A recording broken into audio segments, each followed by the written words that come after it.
નમસ્કાર વિદ્યાર્થી મિત્રો, કેમ છો? હું Yashodhar Raval, arts science commerce college ભીલવાઈ તથા અનર્થ ગુજરાતીનો અધ્યાપક સંઘ AGASની આ એકેડેમિક ચેનલમાં તમારું સ્વાગત કરું છું.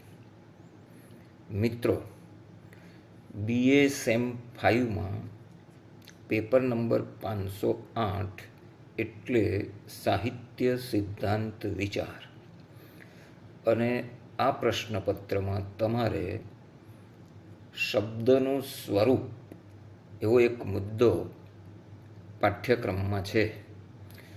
તો આજે આ શબ્દનું સ્વરૂપ કેવું હોય છે એના વિશે હું તમને વાત કરીશ.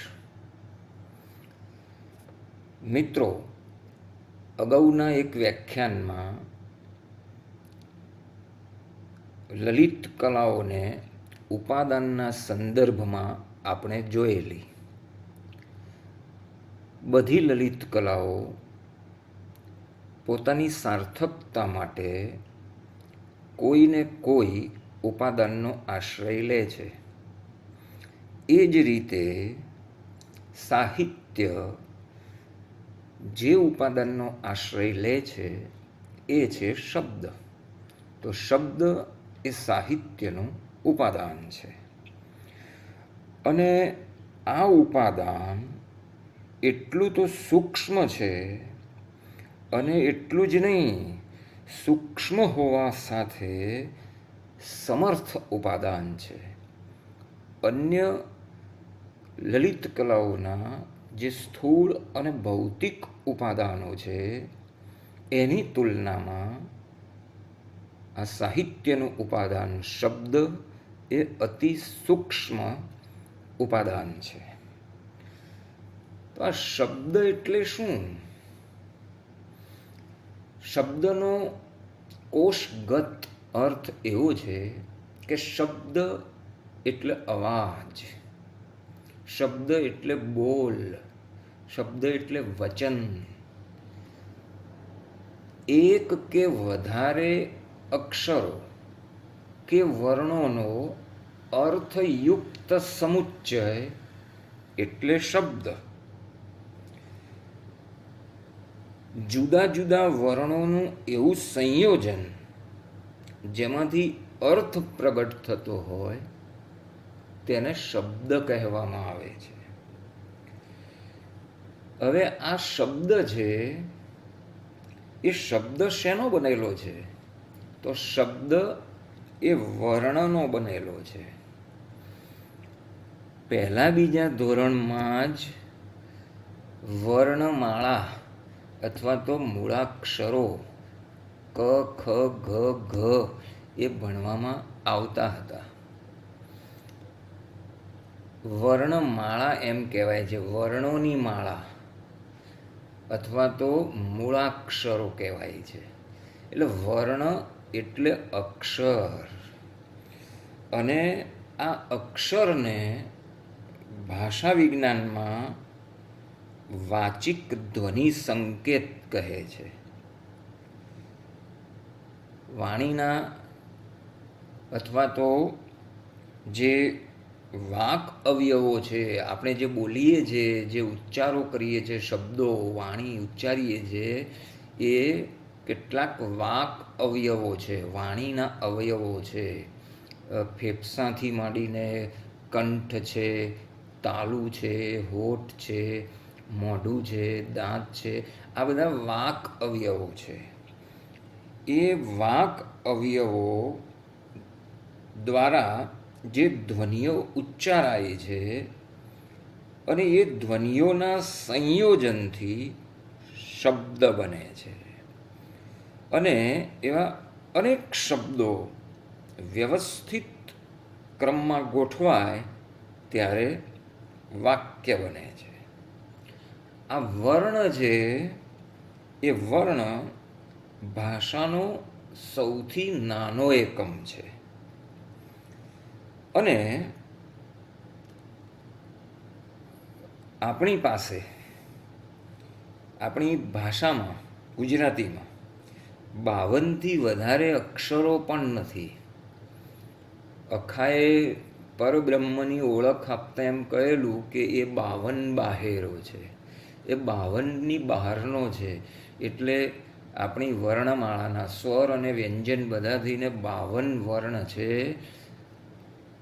એ 52 વર્ણમાં આજ સુધી વેદ, ઉપનિષદ અને રામાયણ મહાભારત રચાયા તે કાળથી આજ સુધી આપણી પાસે વાક વ્યવહાર કરવા માટે માત્ર 52 વર્ણ છે. વર્ણને અક્ષર પણ કહેવાય છે.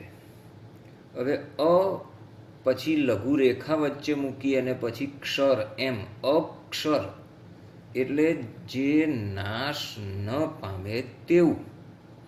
અને આ જે શબ્દ છે એને તો આપણા ઋષિ મુનિઓએ બ્રહ્મ કહ્યો છે.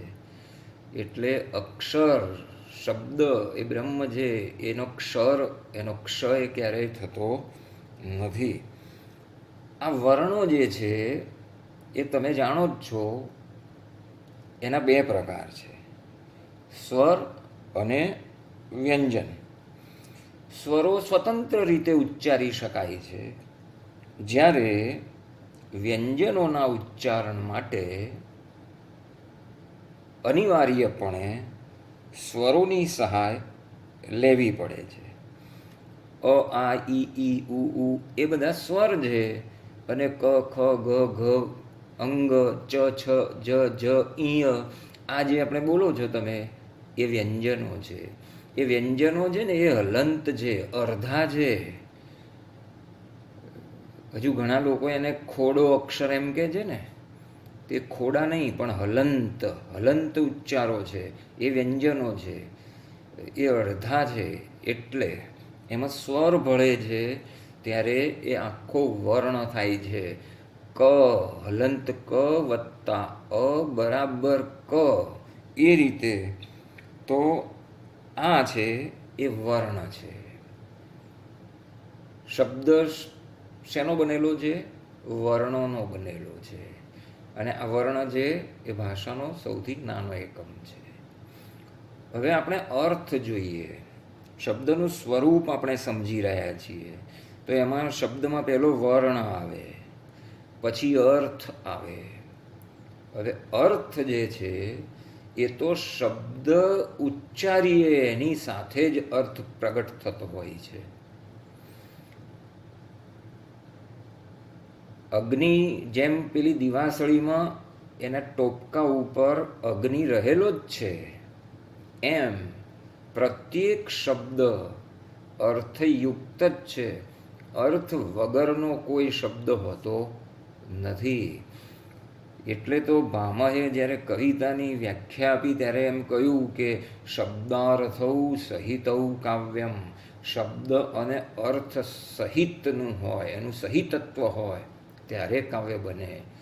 એટલે આ જે ભાષા વર્ણોની બનેલી છે, પણ એકલા વર્ણો કોઈ કામના નહીં.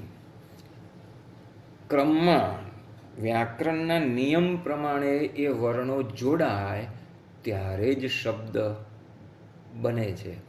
ખાલી એમને કક્કો બોલે રાખીએ આપણે, અથવા તો ક બોલીએ ને ગ બોલીએ ને ખ બોલીએ ને, તો એનો કોઈ અર્થ નથી. એ વર્ણો કોઈ અર્થ આપતા નથી. એ વર્ણો એ ચોક્કસ રીતે જોડાય અને ત્યારે સાંભળનારને કે વાંચનારને એમાંથી કશોક અર્થ મળે છે. એટલે અર્થ પ્રગટાવનારા વર્ણ સમૂહને શબ્દો કહીએ છીએ આપણે. એટલે ખાલી વર્ણોને ગોઠવવાના હોતા નથી. રઘુવંશમાં કાલિદાસે રઘુવંશની શરૂઆતમાં ભગવાન શિવ અને પાર્વતીની પ્રાર્થના કરી છે ત્યારે એક સુંદર મજાનો શ્લોક આવે છે. વાગર્થા વિવ સંપૃક્તૌ વાગર્થ પ્રતિપત્તયે જગત પિતરૌ વંદે પાર્વતી પરમેશ્વરૌ. વાગર્થાવિવ સંપૃક્તૌ, એટલે કે વાણી અને અર્થની જેમ જોડાયેલા.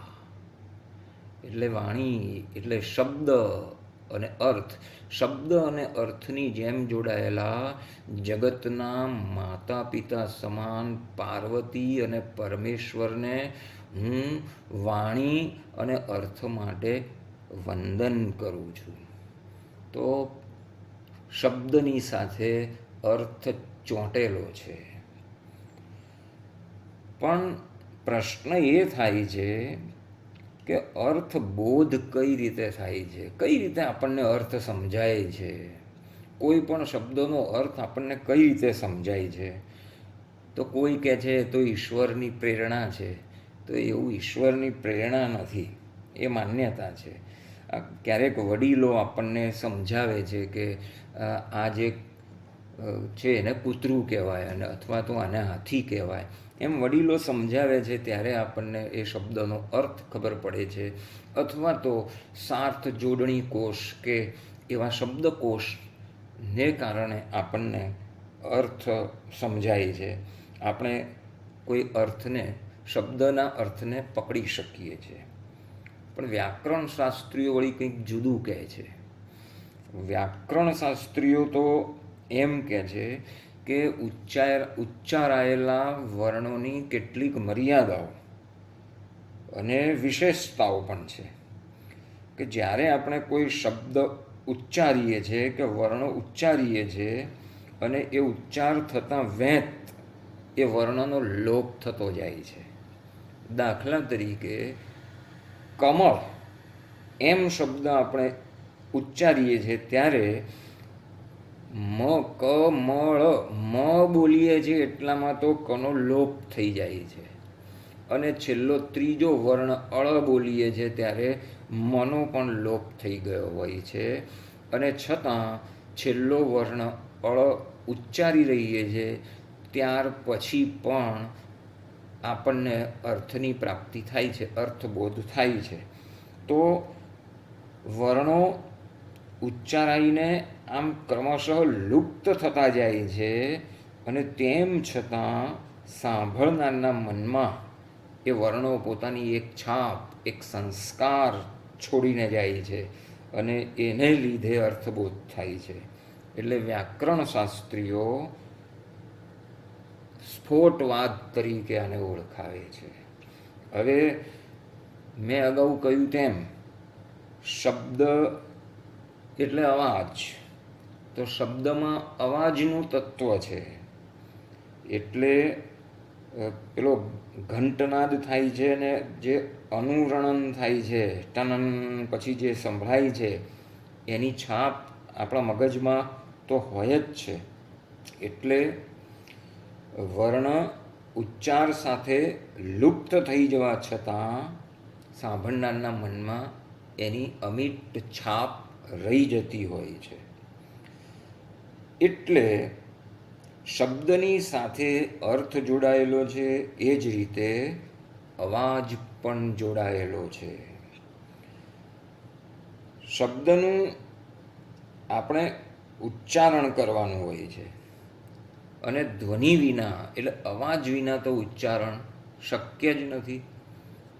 અલબત્ત મિત્રો, પ્રત્યેક શબ્દનું ઉચ્ચારણ બીજા શબ્દથી જુદું જ હોય છે, અને જો એકાદ વર્ણનો પણ ફેરફાર થઈ જાય તો શબ્દનો અર્થ બદલાઈ જતો હોય છે.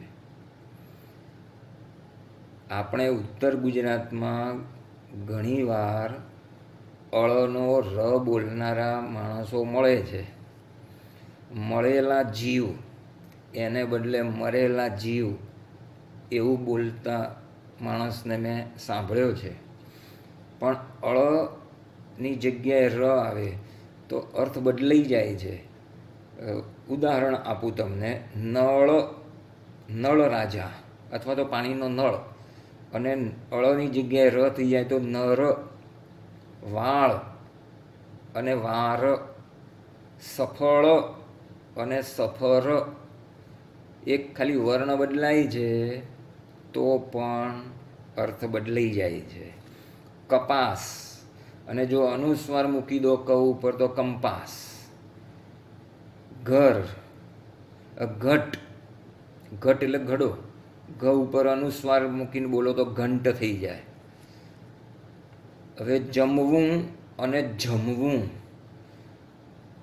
નાનો જ અને મોટો જ એમ તમે ઓળખો છો. એ જમવું એટલે ખાવું, અને જમવું એટલે પાણી જમે જાય છે ધીમે ધીમે એમ. જડી, મને કોઈ વસ્તુ જડી, અને જડી, વરસાદની જડી વરસી એમ. બગલો, બંગલો, મજૂરી, મંજૂરી, ઉદર, ઉદર એટલે પેટ, અને ઉંદર. તો આ રીતે ખાલી વર્ણ બદલાય ને અર્થ બદલાઈ જાય છે. એટલે આ બહુ સાવધાની રાખવાની જરૂર છે મિત્રો. શબ્દનો એક ઘટક છે, આપણે શબ્દનું સ્વરૂપ સમજી રહ્યા છીએ. તો આપણે પહેલાં વર્ણની વાત કરી, પછી અર્થની વાત કરી, હવે લય. શબ્દમાં લય હોય છે. અલબત્ત લય તો લય કે નાદ એ સંગીત સાથે જોડાયેલા શબ્દો છે આ, પણ સાહિત્યમાં પણ એનો મહિમા છે, લયનો મહિમા. તો આ લય શું છે? તો લય એટલે ભારરહિત અથવા તો ભારયુક્ત વર્ણોનું ક્રમિક આવર્તન. ગદ્ય કે પદ્યમાં આવા વર્ણોનું જે નિયમિત કે અનિયમિત આવર્તન થાય છે, એને કારણે ભાષાને ચોક્કસ પ્રકારની ગતિ મળે છે. આપણે કોઈ ગીત, ગઝલ જ્યારે એનું પઠન કરતા હોઈએ છીએ ત્યારે આપણને એક ગતિનો અનુભવ થાય છે. થાકી જવાનું કાયમ તલવાર તાણી તાણી. આ જેમ બોલીએ છે ગઝલ, ઈર્ષાદ આપણે તો ઈશ્વરને નામે વાણી, આમ પઠન કરીએ છીએ પણ એ પઠન લયાત્મક બની જાય છે. એમાં એક જાતનો અનાયાસપણે લય પેદા થાય છે. તો આ લય છે એ આપણને ગતિનો અનુભવ કરાવે છે. હું કેટલાક ઉદાહરણો તમને કાવ્યના આપું, તમને રસ પડે એવા ઉદાહરણો હું તમને કહું. આજે પૂર્ણિમા છે, પૂનમ છે, ગુરુ પૂર્ણિમા છે.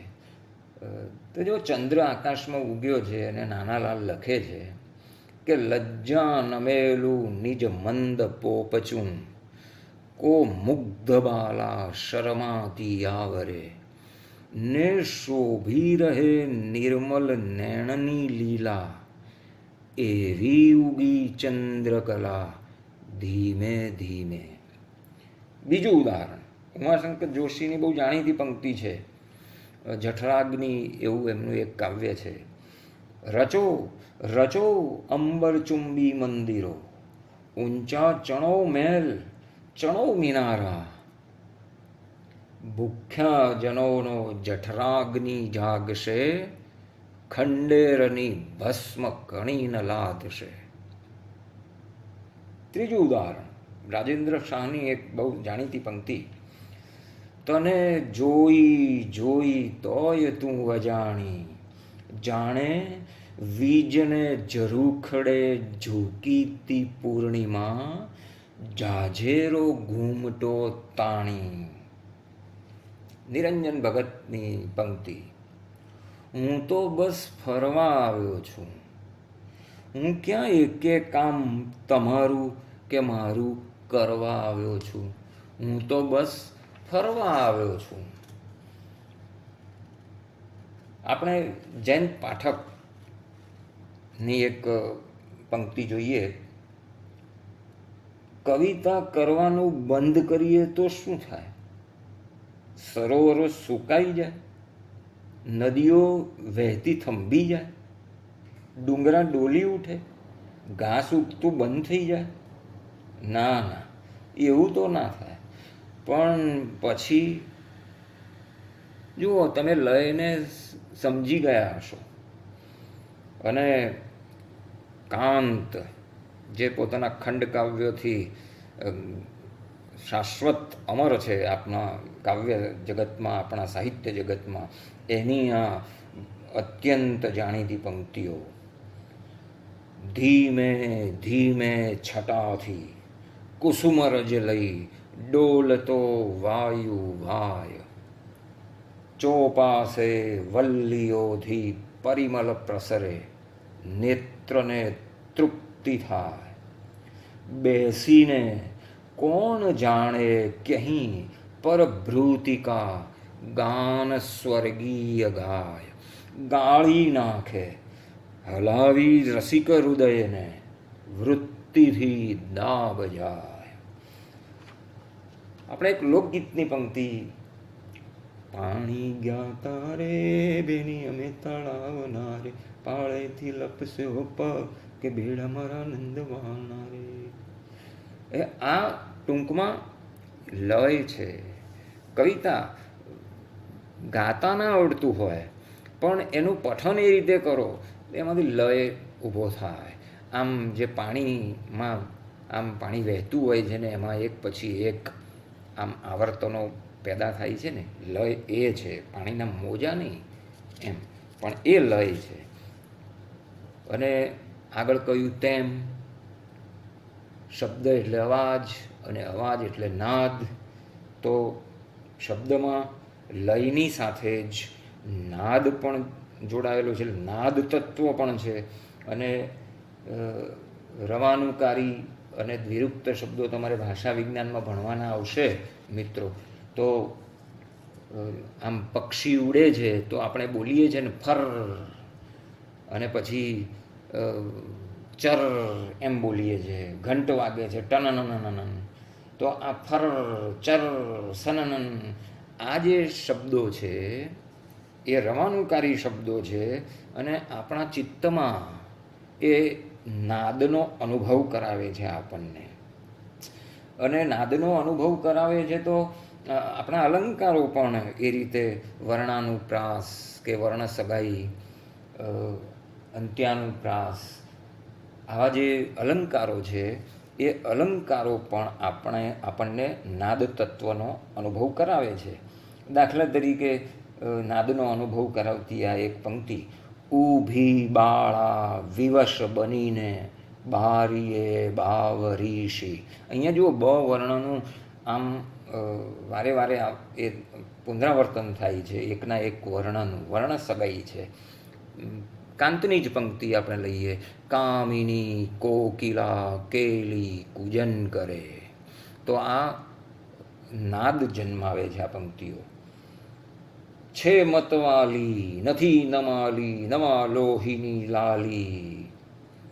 એટલે અહીંયા પણ આવો અનુભવ આપણને થાય છે. અંત્યાનુપ્રાસમાં અંતે પ્રાસ આવે છે ત્યારે પણ એ નાદનો અનુભવ થાય છે. તો આવા કેટલાક શબ્દો જે છે એ નાદ જગાડે છે. અને આગળ આપણે એક મુદ્દો જોવાના છીએ, શબ્દની શક્તિ. તો શબ્દમાં તો અર્થબોધ કરાવવાની અપરિમેય શક્તિ છે, અમાપ શક્તિ છે. અને જે આ શબ્દની જે શક્તિ છે એના પણ 3 પ્રકાર છે, અભિધા, લક્ષણા, વ્યંજના. અને એની વાત આપણે કરવાના છીએ. પણ શબ્દના સ્વરૂપ સંદર્ભે મિત્રો આજે આટલું. ઇતિ અલમ. મળીએ છે દોસ્તો. આવજો.